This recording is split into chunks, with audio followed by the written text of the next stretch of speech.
You can make your child smarter. And that secret lies in your hands.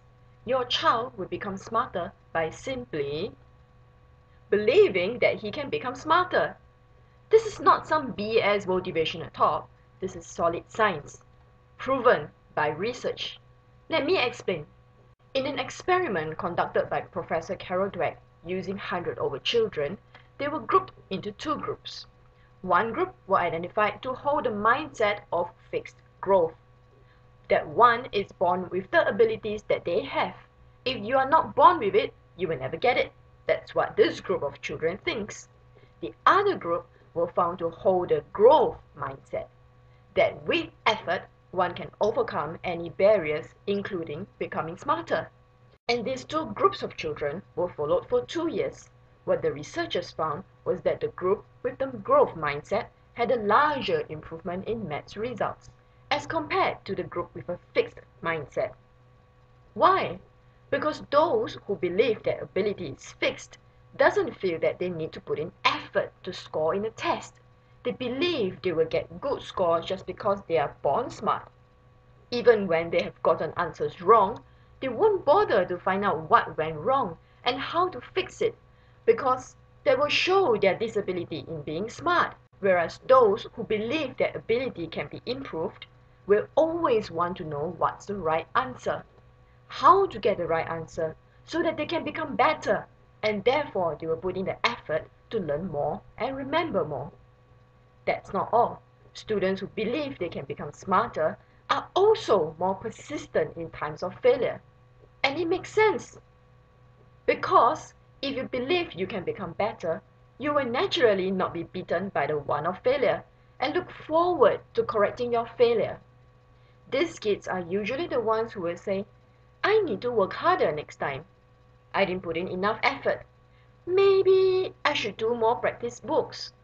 But those who doesn't believe they can get better, they will feel completely defeated when they fail and never want to try again because they're not good at it. The paper is too hard. The teacher didn't teach me that. Notice that most attributions to failure is external to the child, meaning they blame their failure on things they cannot control, like the difficulty of the paper or what the teacher will teach. And this will lead the child to a downward spiral, never going to improve.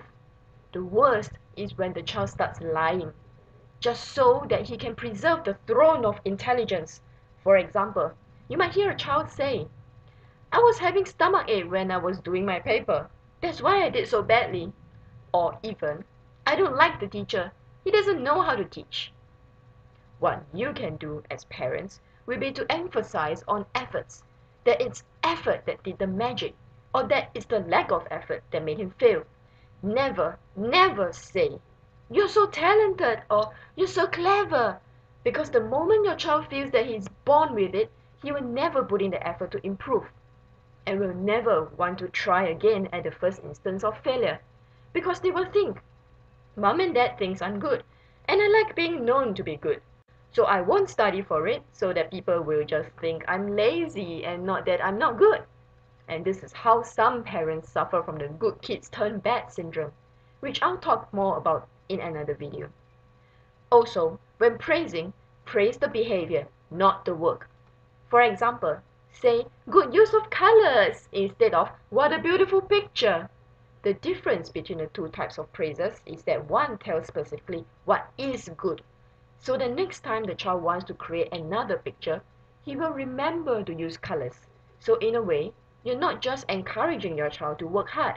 You're telling your child what exactly he is doing that is right. In conclusion, in order to ensure your child is persistent in the face of failure and loves learning, be sure to use the right words when praising your child. What not to use will be clever, intelligent, talented, gifted. It's a miracle, because this tells the child that it's not within his control to be good. Praise the effort, the determination, the decision making, the choice of level of difficulty, the improvement, the attitude, and so on. Remember, you can make your child smarter, be more persistent in the face of failure, and loves learning more.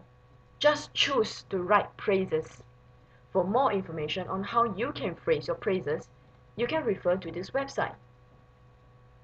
Good attention there! You've made sure you understood what I've said. Thank you for watching. I'm Clarice Lim, founder of I Love Learning Achievement Center. At I Love Learning, we discover your love for learning. Take care.